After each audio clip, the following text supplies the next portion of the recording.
Okay, so here we are back in Excel. I'm going to show you how to make a bar graph with Excel. So in this case, this is for the hottest region of a burner flame lab. We have words and numbers. So whenever you're plotting words versus numbers, you're going to use a bar graph or a horizontal graph. So that's what we're doing. So I got my data set up here. Top, middle, bottom. That describes the region. And then here is the actual time in seconds. Notice you don't put units in Excel because it messes it up. All right. So again, we're going to highlight all of that. We're going to go to Insert. And then this time, we're going to use this guy right here, which is the Insert Column or Bar Chart. And then we're just going to do the 2D columns. Okay. So there you go.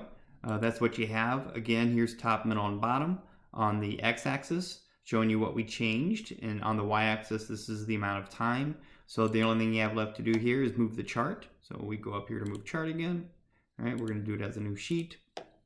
And then we want to give it a title, axis title. So make sure that's on there, and then you're just going to copy and paste this onto your lab. So that's it. This one's pretty easy, especially considering the other one we did.